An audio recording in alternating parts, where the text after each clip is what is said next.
We have been talking about various things that concern our daily life. We are not indulging in any form of theories, beliefs, or ideological speculative entertainment. We are actually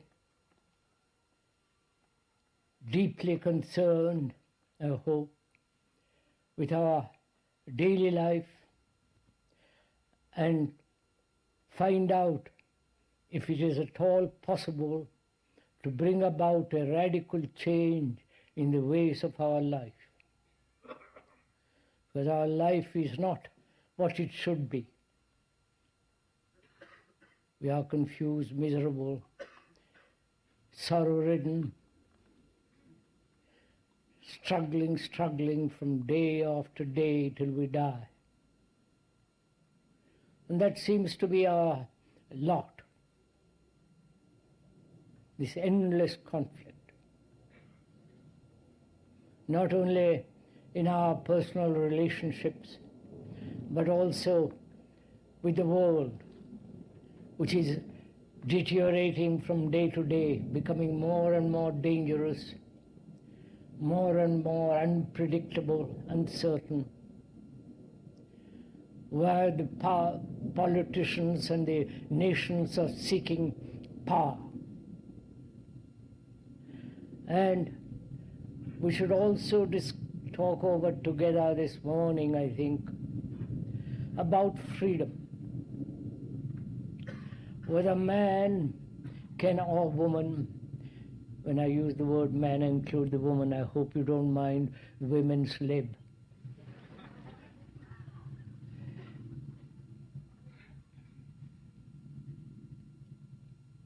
Seems to one, as one observes in the world, in our daily life, freedom is becoming less and less. More and more restrictive we are becoming. Our actions are limited. Our outlooks are very narrow, or bitter, cynical, or very, very hopeful. And we never seem to be free from our own daily conflict and misery.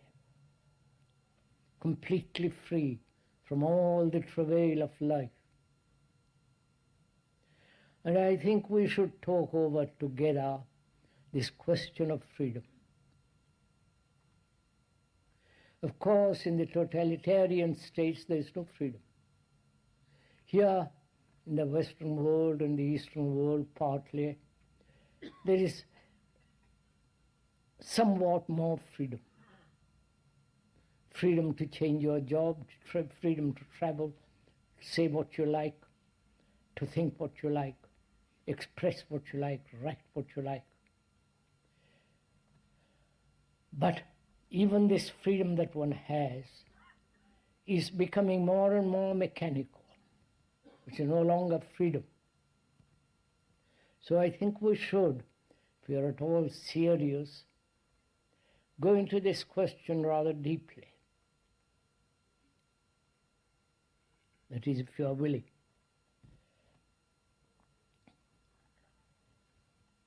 The churches, the religions have tried to dominate our thinking. The Catholic Church in the past tortured people for their belief, burnt them, excommunicated them, and even now excommunication is a form of threat for those who are Catholics, which is exactly the same thing that's happening in the totalitarian states. Control your mind, your thoughts, your behavior, your action. They are more concerned with the control of the mind, control of thought. And anyone who dissents from that, disagrees, is banished away or tortured or sent to mental hospitals and so on. exactly the same thing as the past Catholic world has done. Now they are doing in the so-called political, economic states. So freedom is something that we have to find out what it means, and whether it is possible for us to be free, not only inwardly, deeply, whether it's at all possible, inwardly, psychologically, inside the skin, as it were, but also to express ourselves correctly, truly, accurately. Then perhaps we'll understand what freedom is. Is freedom the opposite of slavery? Is freedom the opposite of prison, of bondage, of repression? Is freedom to do what you like? Please, as we said the other day, and we've been talking over together, the speaker is only expressing, I hope verbally, what we're all questioning.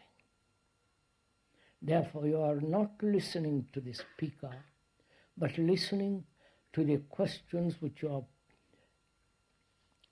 putting for yourself. Therefore, the speaker is not here. Is freedom the opposite of non-freedom? And so is there an opposite at all? And so, that is, if we move away from the bad to the good and think that is freedom,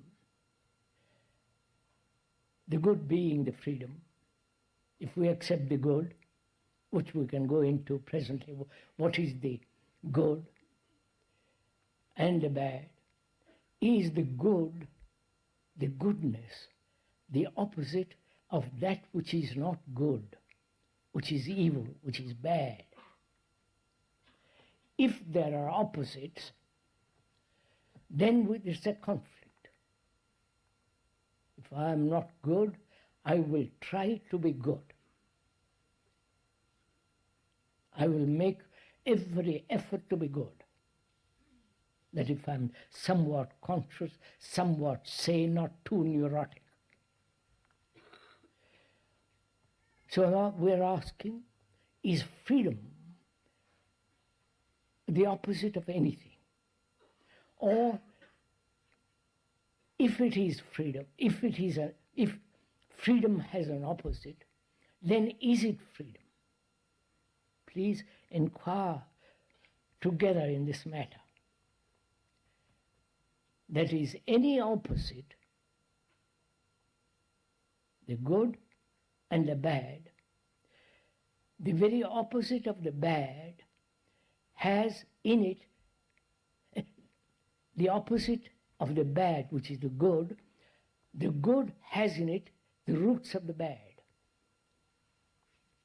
Go into it, please. Consider it together.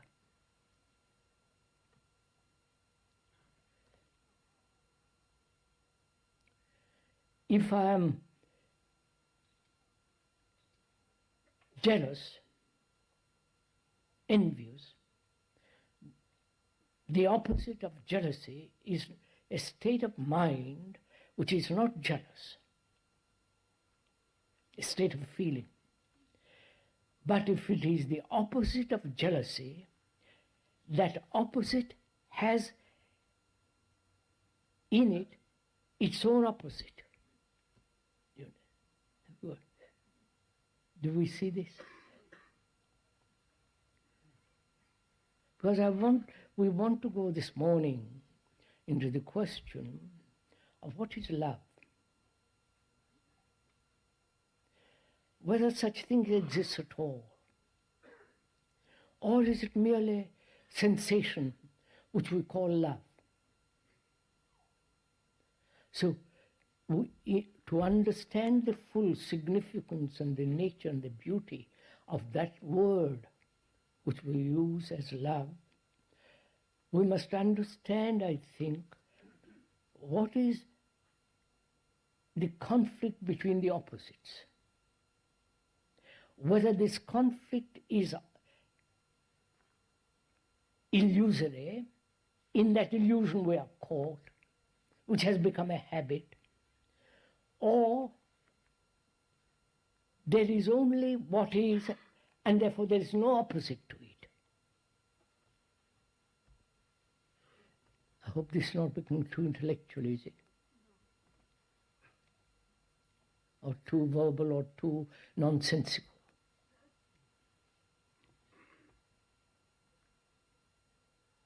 Because as long as we live in opposites, jealousy and non-jealousy, the good and the bad, the ignorant and the enlightened,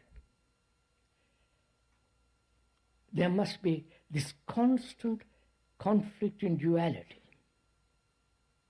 Of course there is duality, man, woman, light and shade, dark, light and darkness, morning and evening and so on. But psychologically, inwardly, we are asking whether there is an opposite at all.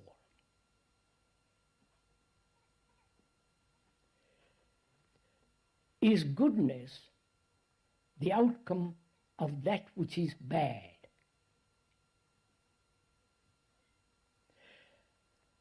If it is the outcome of that which is bad, evil, I don't like to use the word evil because that's so appallingly misused as every other word in English language.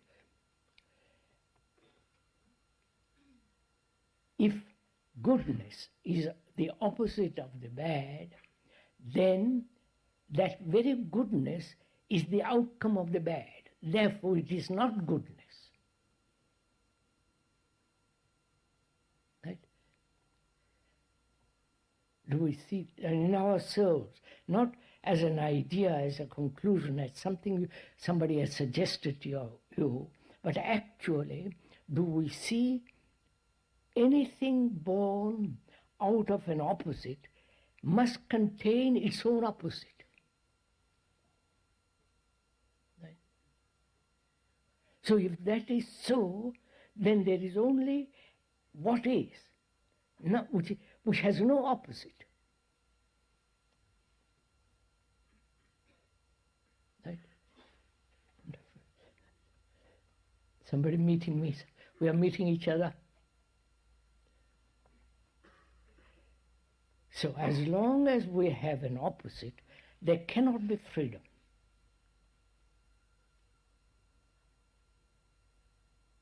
Goodness is totally unrelated to that which is evil, which is bad, in quotes bad.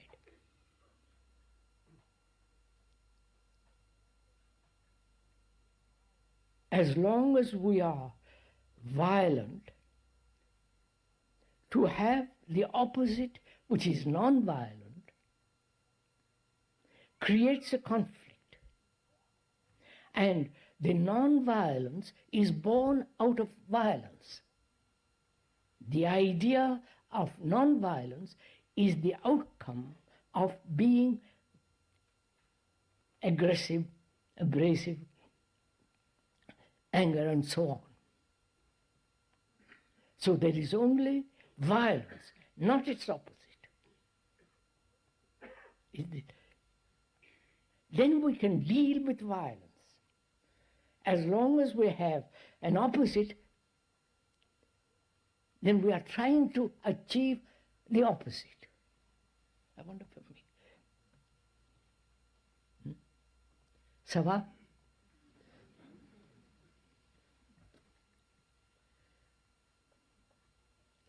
So, is freedom the opposite of non-freedom? Or freedom has nothing whatsoever to do with its opposite? This, please, we have to understand this very carefully, because we're going to go into something, which is love the opposite of hate, the opposite of jealousy, the opposite of a sensation? So,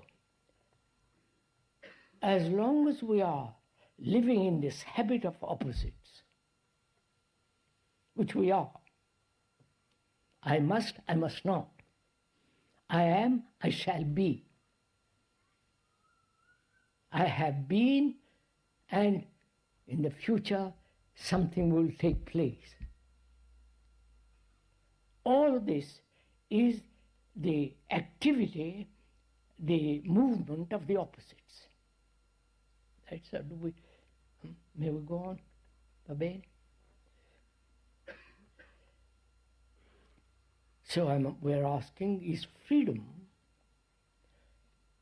totally unrelated to that which we call non-freedom?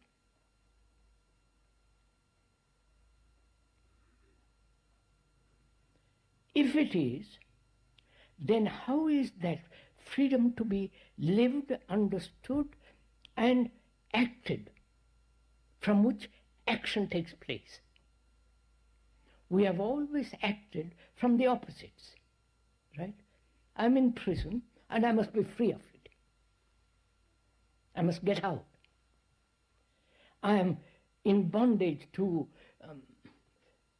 a habit, psychologically as well as physiologically, and I must be free of it to become something else. Right? So, we are caught in the habit of this everlasting corridor of opposites.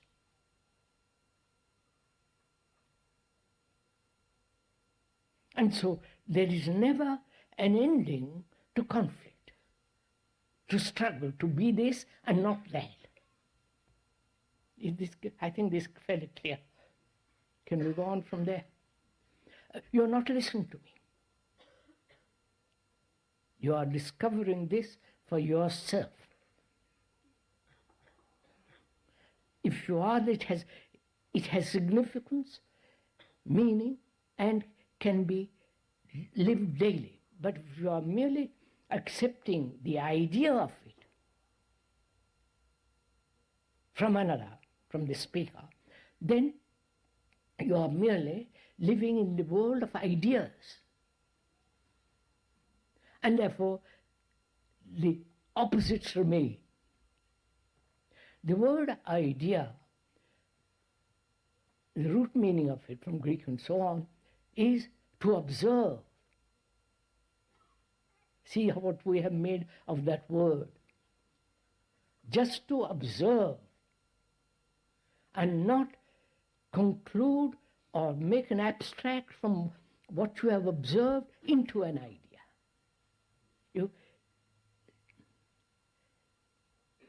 So we are caught in ideas and we never observe.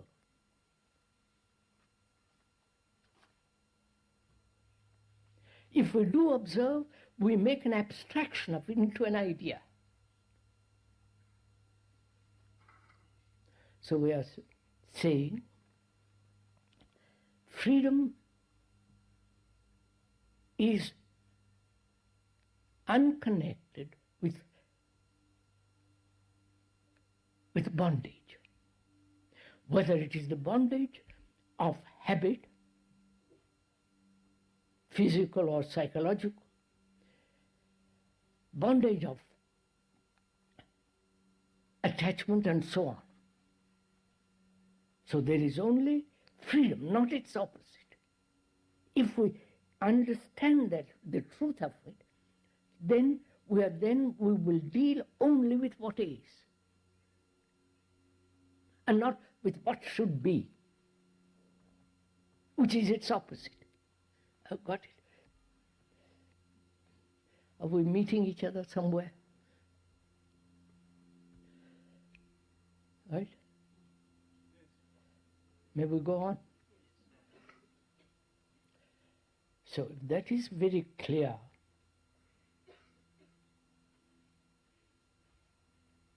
That there is only the fact, the what is, and there is no opposite to what is. See, if you understand that, basically the truth of it, you are dealing with facts, unemotionally, unsentimentally, then you can do something. The fact itself will do something. But as long as we move away from the fact and the opposite will continue. You understand?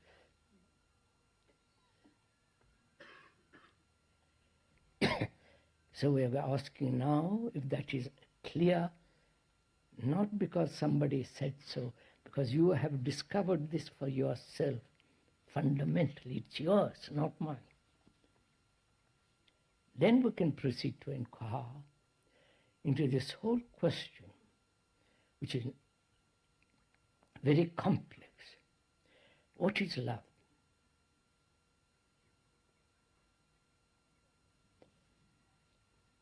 If we are sentimental, romantic, and imaginative, and Raphaelites and mid-Victorians, then we'll never even put that question.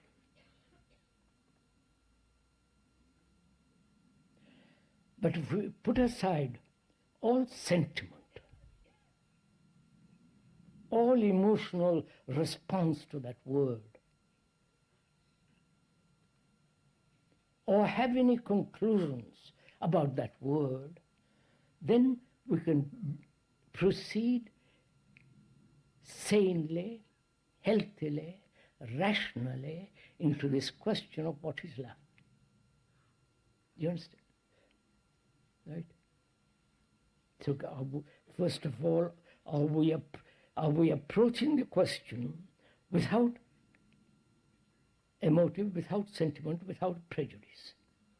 Because the approach matters enormously, rather than the object itself. Right? Do we meet this? Am I putting you all to sleep or what?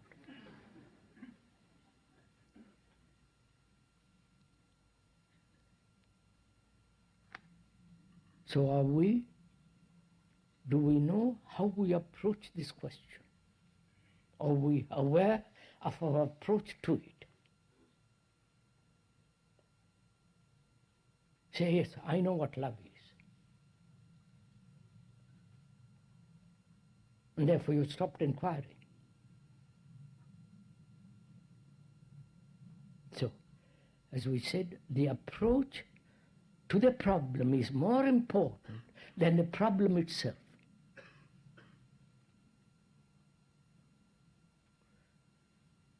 Don't make it into a slogan or a cliche. Then you have lost it. So, are we clear how we approach this question?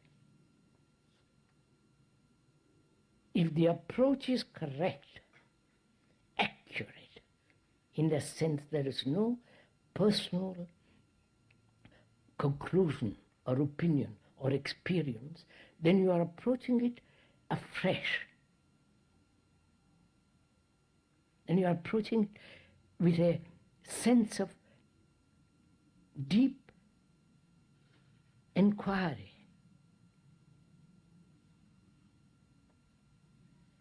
So we are saying, what is love?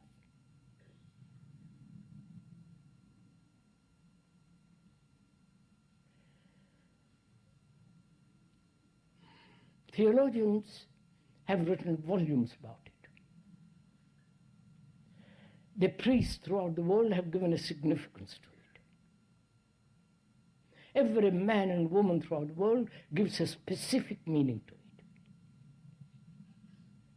If they are sensual, they give that meaning. And so on, so on, so on. So, being aware how we approach it,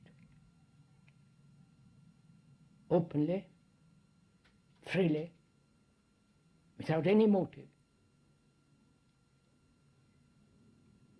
then the door is open to perceive what it is, right?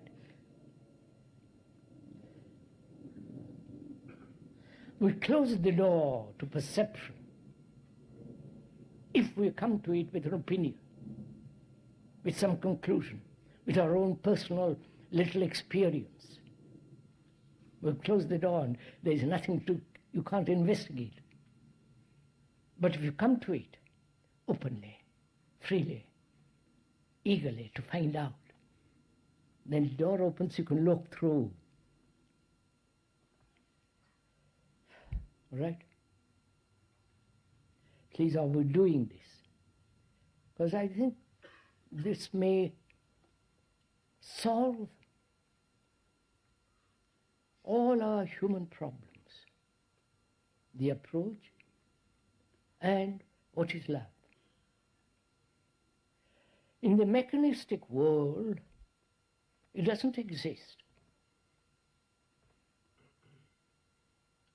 The totalitarian people, that word is probably an abomination. They only know it as love of the country, love of the state. Or if you're a Christian, you have the love of God, or love of Jesus, or love of somebody. In India, it's the love of their particular guru or their particular deity, and so on. So we're asking, putting all that aside, not ignorantly, but seeing that what they have done, what religions have done with that word, and perhaps with the feeling behind that word, being aware of all that, we must go into this, right? It means we must not only look what others have done to the word, how they have imposed certain conclusions upon our minds throughout the ages, and also what our own inclinations are.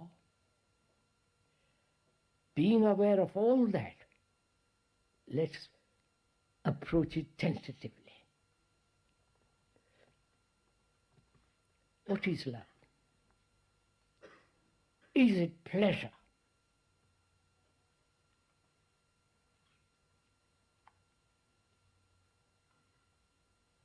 Go on, sir.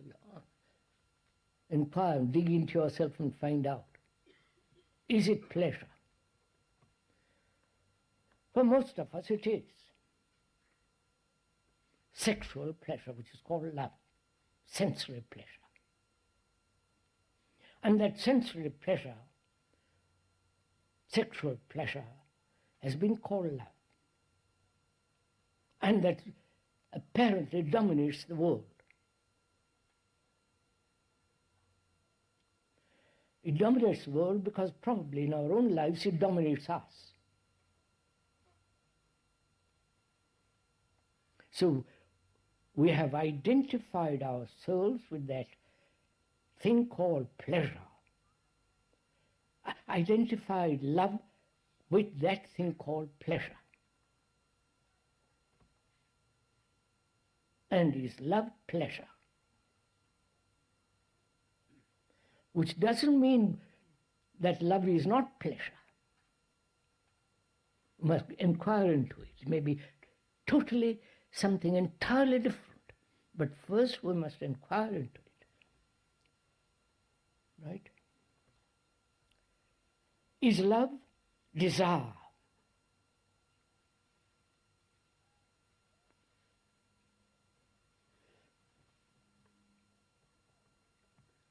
Is love remembrance? Please. Which means, is love the remembered experience as pleasure, and the demand of thought as desire with its image, and the pursuit of that image is called love. Is that love? That's that. And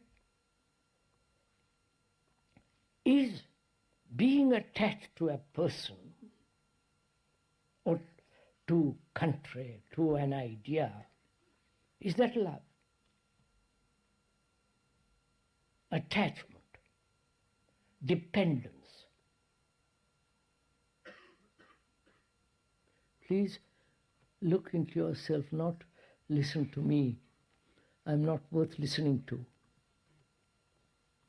But what is significant, what's worthwhile, is that you listen to yourself. When these questions are being put, you have to answer it for yourself, because it's your daily life.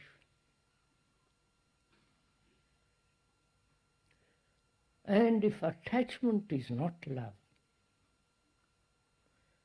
and if attachment is love, what are the implications involved in it? You understand my question? If we say love is pleasure, then we must see the whole consequences and the implications of that statement. Then we depend entirely on sensory, sexual excitement, which is called love. And with it goes all the suffering, the anxiety, the desire to possess, and from that possessive desire, attachment. And where you are attached, there is fear, fear of loss.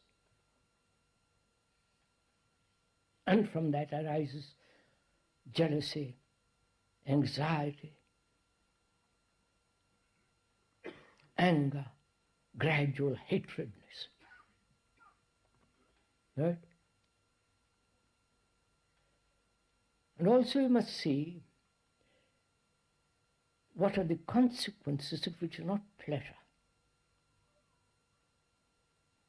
Then what is love? Which is not jealousy, attachment, remembrance, pursuit of pleasure through imagination and desire and so on. Is love then the opposite of all this? You follow?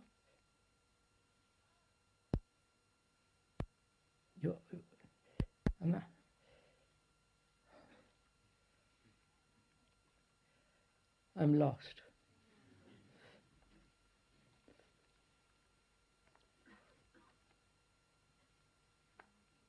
We said, is love the opposite of pleasure, of attachment, of jealousy? If love is that, then that love contains jealousy, attachment, and all the rest of it. Therefore, love, seeing all the implications of attachment, pursuit of desire, the continuous reel of remembrances.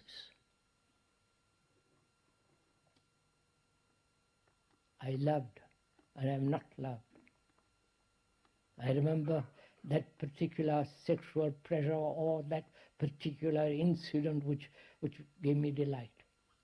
So the pursuit of that and the opposite of what is called love is then love the opposite of hate. You understand? Or love has no opposite.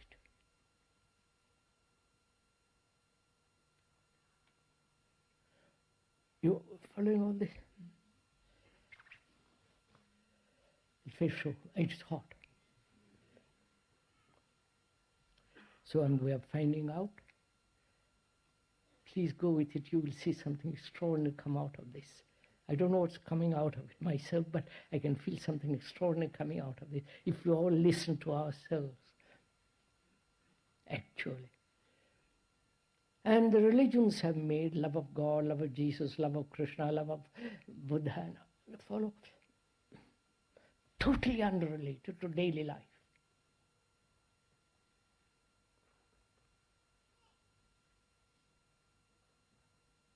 And we are concerned with the understanding and finding the truth of our daily life, the totality of it, not just sex or power or position or jealousy or some idiotic complex one has, but the whole structure and the nature of the extraordinary life in which we live.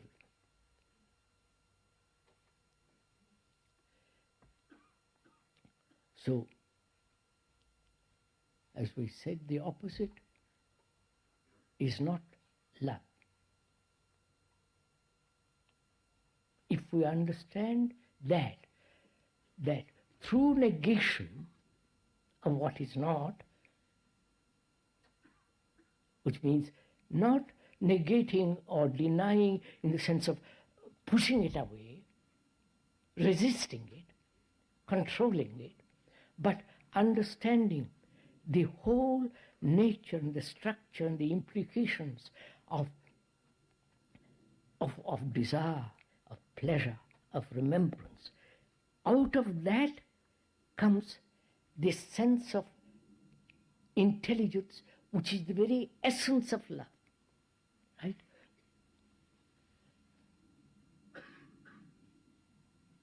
Are we meeting each other, sir?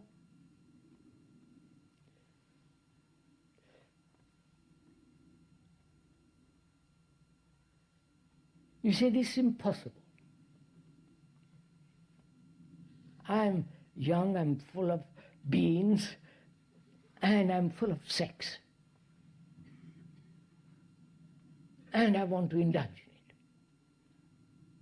You may call it whatever you like, but I like that. Till I catch some disease or some man or woman runs away with another, then begins the whole circus. Jealousy, anxiety, fear, hatred, and so on.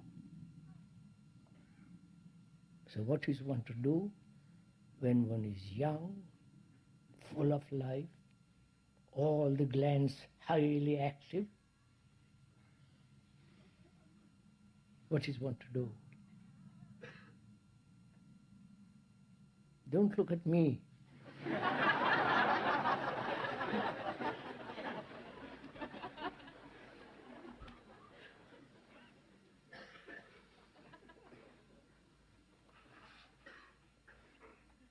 Look at yourself,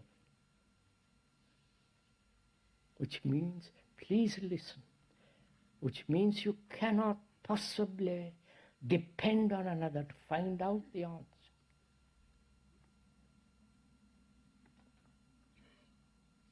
You have to be a light to yourself. You have to be a light to yourself in understanding, desire, remembrance, the whole attachment and all that. Understand it, live it, find out. Find out how the thought pursues pleasure endlessly.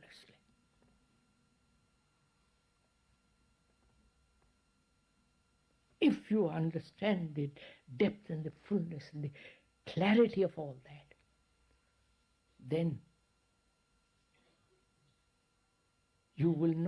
one will not be in a state of perpetual control, then guilt and regret. You follow? All that one goes through when one is young. If one is sensitive. If you are merely out for pleasure, well, that's a different matter.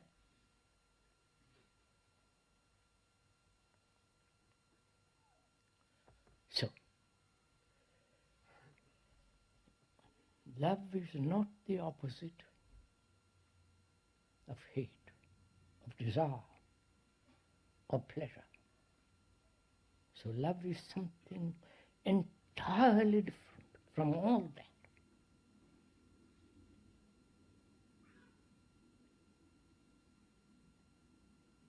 Because love has no opposite. If you really understand this, go into it, not catch my enthusiasm, my vitality, my interest, my intensity, then we will find out what is much more inclusive than that is compassion.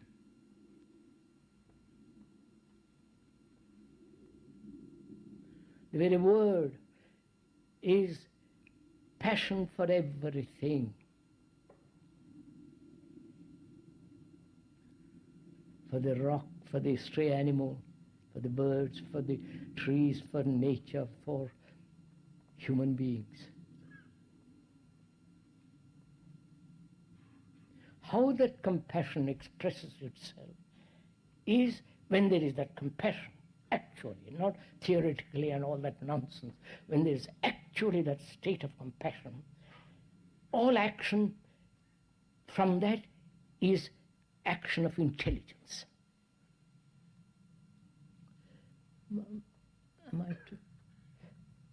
Because you cannot have love if you haven't understood the whole movement of thought.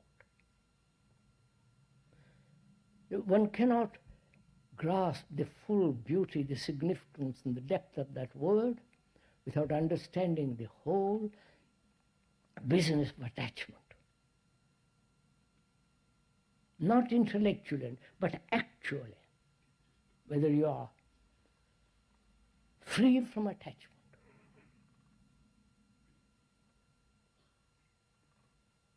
The man or the woman, from the house, from the particular carpet or particular something or other that you own. Right? So out of that investigation and awareness of all the significance of that, from that there comes intelligence. Not born of books and cunning thought and discussions and clever expressions and all that, but the understanding of what love is not, and putting all that aside, not to say, well, I will find out gradually when I'm dead and buried or just before, what now today, find out where you're sitting there, listening to yourself, whether to be free completely from all attachment, from your wife, from your husband, from your girl, from your attachment, you understand? Can you? Not resist it, not throw it away, I'm going to fight it, I'm going to exercise my will to resist, and so on, so on, so on. Will is part of desire. So, can you put aside attachment, dependence, and not become cynical, bitter, withdraw and resist, because you have understood it, what attachment implies, and in the very understanding of it, it drops away, and it drops away because you are intelligent. There is intelligence. That intelligence is not yours or mine, it's intelligence. So then, the action of compassion can only come through intelligence. It's like those people who love animals, protect animals, and wear their fur. Right? You've seen all this, haven't you?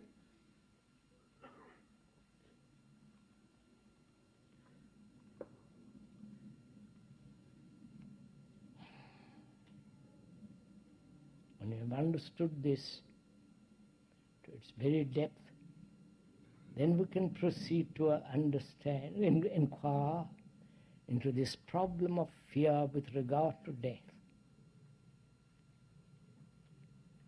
Right? Do you want to go into it? No, please, don't don't casually say, yes, let's do it for fun.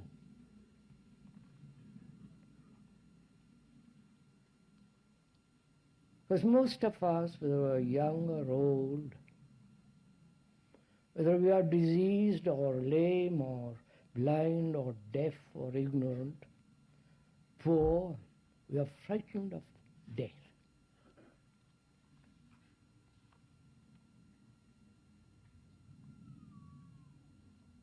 It's part of our tradition, part of our culture, part of our daily life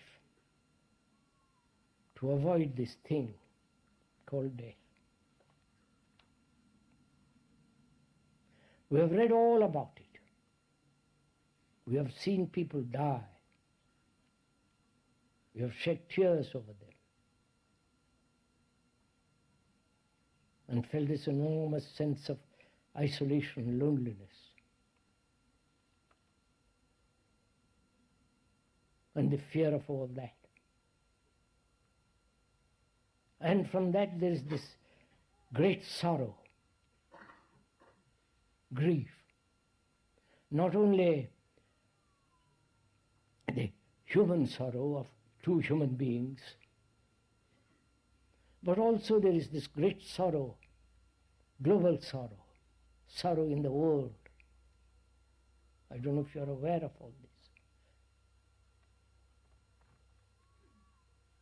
We've had recently 2 wars. Hasn't that created immense sorrow for mankind? No? Think how many women, children, people have cried and shed tears. Not yours or my tears, but human tears of humanity.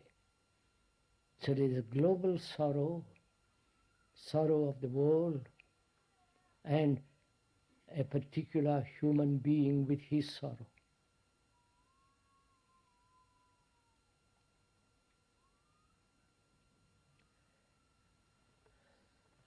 You're getting mesmerized by me.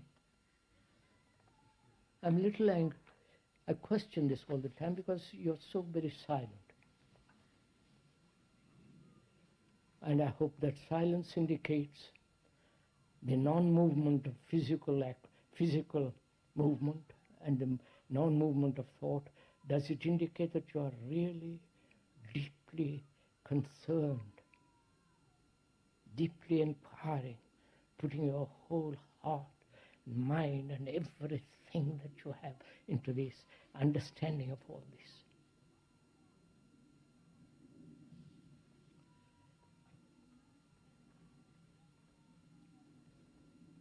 So before we go into the question of death, we must also understand the nature of sorrow.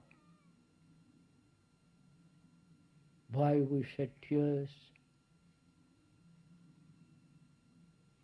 why we rationalize sorrow, why we hold on to it. In the Christian world, sorrow is put on the cross. You're finished with it. You've idealized or put away that sorrow through one person, and that person is going to redeem you from sorrow. You know all this, don't you? So one never goes into this whole question of sorrow. In the Asiatic world, sorrow is explained through various theories, very intelligent, very clever. There's a great possibility in their theories, but yet In the Asian world, including India, there is still sorrow. So we're asking whether man can ever be free from it. Because we're asking this question to find out its right place of sex, money, physical security, technological knowledge, and so on. All these have their right place. When once you have put these in their right place, freedom comes. So, sorrow. The word sorrow comes also, in that is involved passion. Passion, not lust, but that quality of mind when sorrow is completely, totally understood and gone into seeing the whole significance of it, then out of that comes passion. Not to paint pictures and all that. I don't mean all that kind of stuff. The passion. That quality of energy, which is not dependent on anything, environment, good food, and so on. It is that tremendous quality of energy, which may be termed as passion, comes out of the understanding of this burden which man has carried for millennia.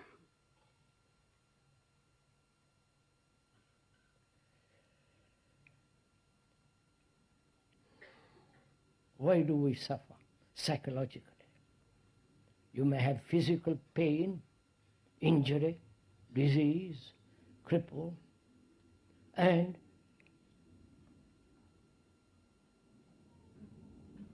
is it possible, please listen quietly, is it possible to put pain, physical pain, in its right place and not let it interfere with the psychological state of the mind? You understand what I'm saying? One has often physical pain in different forms. Or one may have serious sickness or cripple. And that illness, that sickness, that disease, that cripple, and so on, not to allow all that to interfere with the freedom, with the freshness of the mind. That requires tremendous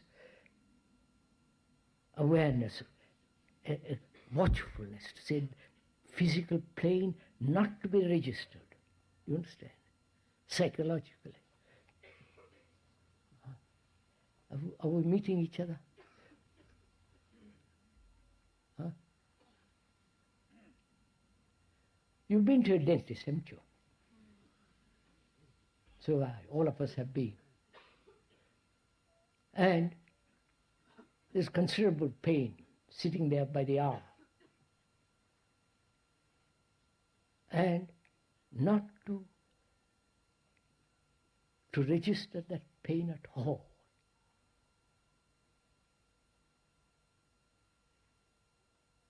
Then, if you register it, then you're frightened to go there again. The fear comes in. Whereas if you don't register it, the pain, you follow quite a different quality of mind, brain comes into action. So we went into the question of registration very clearly, carefully. So I won't go into now. So similarly,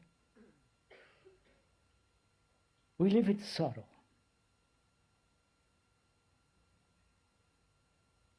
And perhaps that's getting more and more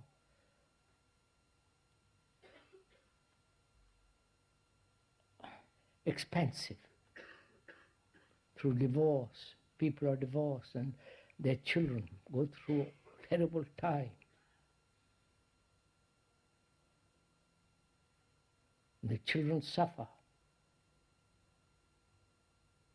Neurotic, all that goes on with the children. They're fed up with their present wife and for various sexual and other reasons, and they chase another woman, a man.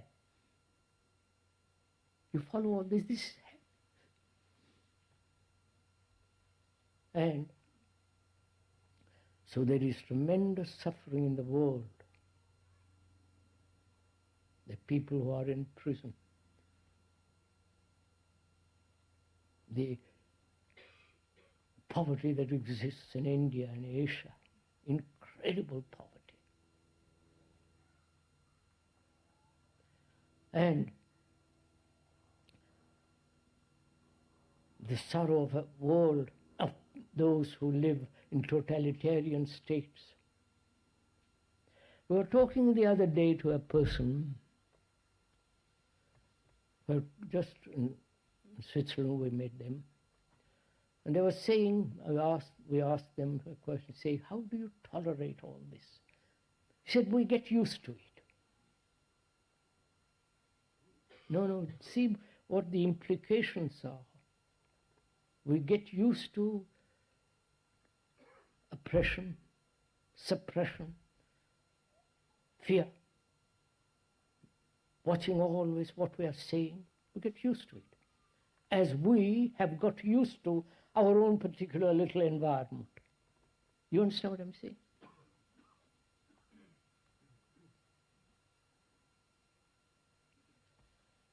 So, is it possible to be totally free from sorrow?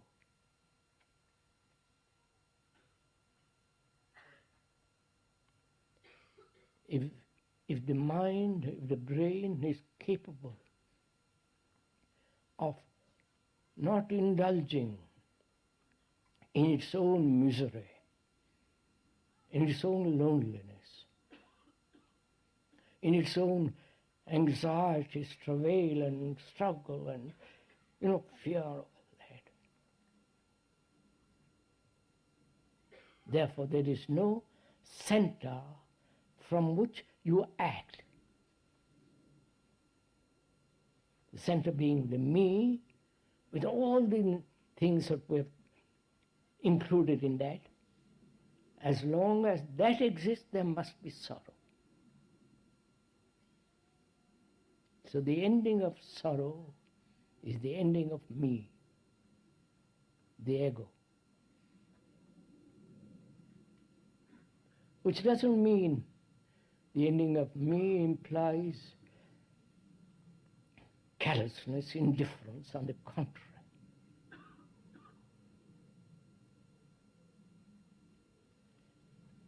So, we know what sorrow is, and never to run away from it. Just to live with it, capture it, understand it, go into it at the moment, not a few days later after you've been through all kinds of struggle, just to never move from that fact. Then there is no conflict about it. And out of that comes a totally different kind of energy. It's a passion.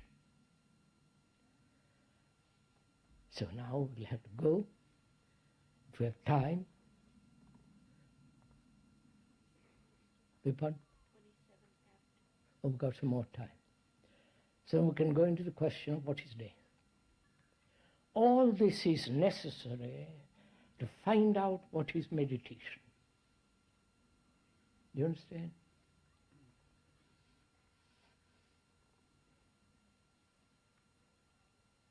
To be free of hurts, wounds psychologically, to be free of fear,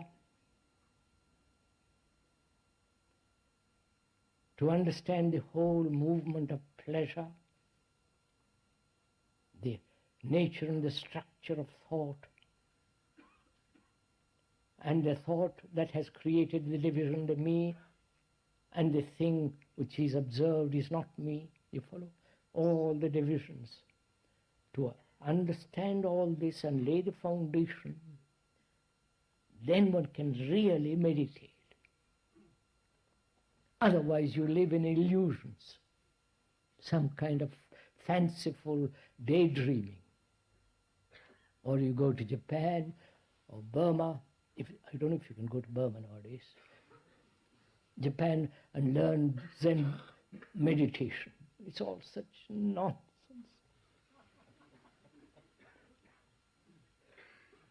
Because unless you put your house in order, the house that's burning, that's being destroyed, unless you put a house in your house that is yourself in order, to sit under a tree and in a cross lotus position or whatever position you take, has utterly meaningless. You can delude yourself. You can have illusions galore. So, that's why it's important to understand and be free of anxiety, fear, attachment. And whether it's possible to find out the ending of sorrow. Then we can go into the question of death.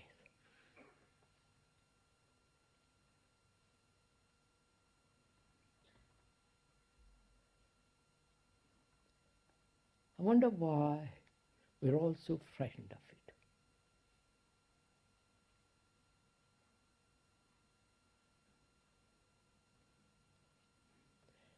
Have you ever asked, what does it mean to end? Anything. What does it mean to end attachment? To end it. Say, at this moment, sitting there, observing yourself very carefully, and realizing that you are attached to a person or to something or other, ideas, your experience, and so on. To end that attachment now, without argument, without etc., etc. Just end it. Then what takes place? You understand my question? I'm attached to this house behind me. I hope not. And realizing that I'm attached, not theoretically or in abstraction, but actually the feeling of being possessing that, being something there, and all that nonsense. To observe that, be aware of that attachment, and end it instantly. The ending is tremendously important. The ending of a habit, smoking or whatever habit one has, to end it. So one must understand what it means to end something. Without effort, without will, without asking, if I end this, will I get that? Then you are in the market. You're in the marketplace say, I'll give you this, give me that, which most of us consciously or unconsciously do. This is not ending. To end and find out what happens.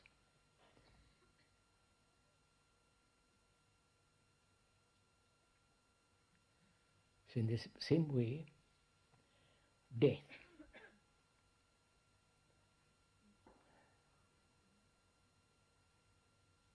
Please hold on to a minute. Don't say, is there life after death? Do you believe in reincarnation? As I said, I don't believe in anything, full stop, including reincarnation. But I want to find out, one must find out what it means to die.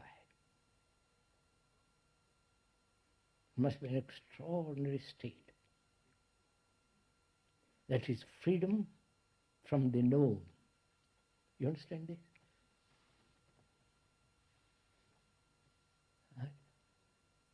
I know my life, your life. You know your life very well if you have gone into it, observed it, carefully watched all the reactions and your behavior, your lack of sensitivity, or being sensitive, escape into insensitivity, and so on, so on, so on. You know your life very well if you have watched it. And all that is going to end, right? Your attachment is going to end when you die.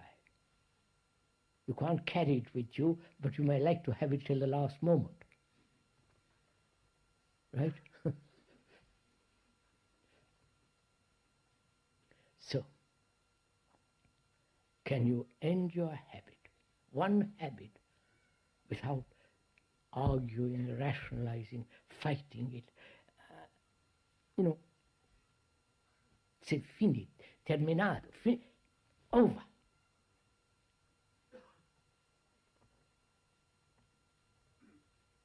Then what happens?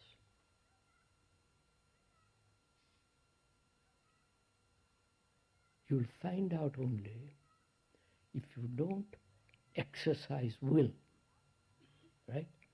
I will give up whatever your particular habit is.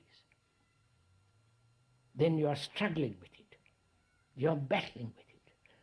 You are running away from it, suppressing it, and all the rest of it goes on. But if you say, yes, I'll end it, doesn't matter, I'll end it. See what happens. In the same way, death implies the ending.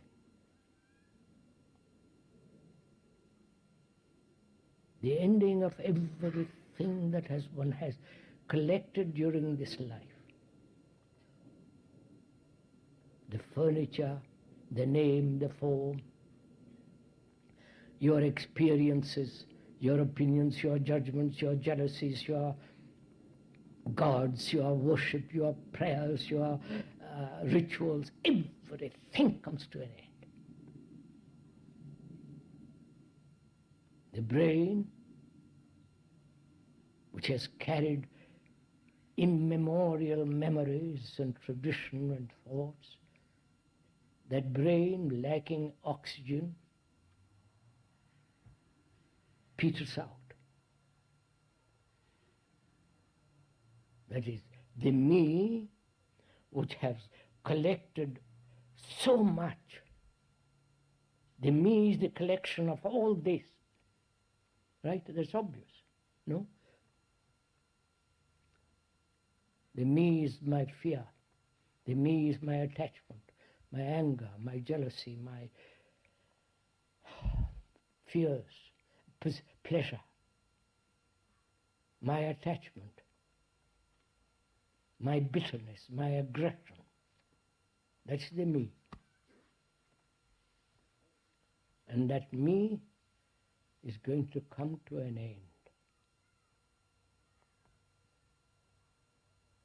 That me is projected by thought, which is the outcome of knowledge, the knowledge of my 50, 60 or 30 or 20 or 80 or 100 years. They know that's the fact, the knowledge, the known. The ending of the known, which is the freedom from the known, is death, isn't it? No? And so one must find out the mind can be free from the known. Not at the end of 30 years later, but now. End of the known, which is me, the world I live in. All that. The me is memories. Please listen to all this. The me is memories, experiences, the knowledge which I have acquired through 40, 60, 30, 20 or 100 years. The me that has struggled, the me that is attached to this house, to this woman, to this man, to this child, to this furniture, to this carpet. The me that is the experience that I've gathered through a number of years. The knowledge, the pain, the anxiety, the fears, the jealousies, the hurts, the beliefs of being a Christian, love of Jesus, love of Christ, all that is me. That me is just a lot of words. No? Lot of memories. So can I, free from the known, in the known. Now, not when death comes and says, get out, old boy, it's your time. Now. But we cling to the now, to the known, because we don't know anything else. We cling to our sorrows. That's all. We cling to our life. The life which is pain, anxiety, all that, all this. That's our daily miserable life.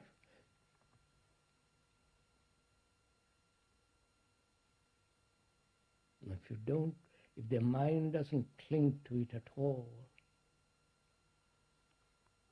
there's an ending to all that.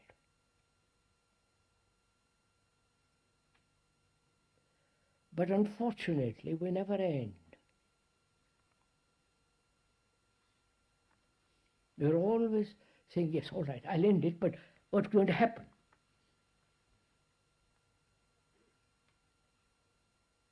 So, we want comfort in the ending.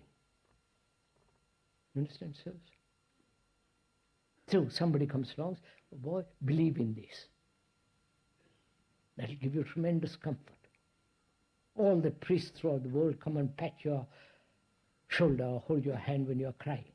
They give you comfort, love of you. Jesus, and he will save you. Do this and do that. You understand? We are saying the ending in which there is no time. The ending of time, which is death. You understand?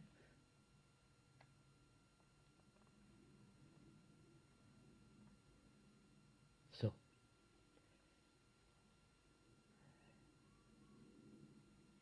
what takes place when there is the ending of me, the known, and when there is freedom from the known? Is that ever possible? It is only possible when the mind has understood and put everything in its right place, so there is no conflict. When there is freedom from this known, what is there? You understand my question? Do you ask that question? I'll end my attachment. to this house, to that woman or to that boy or to that girl.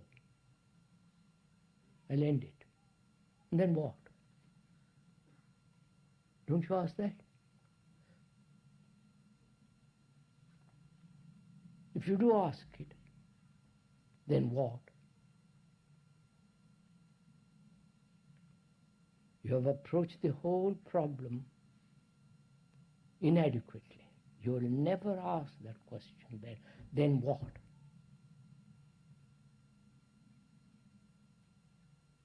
The very question, then what, implies that you have really not actually ended something. It's the lazy mind that says, then what? Climb the mountain and you'll find out what is on the other side. But most of us sit in our easy chairs and listen to the description and are satisfied with the description. Finished. Right?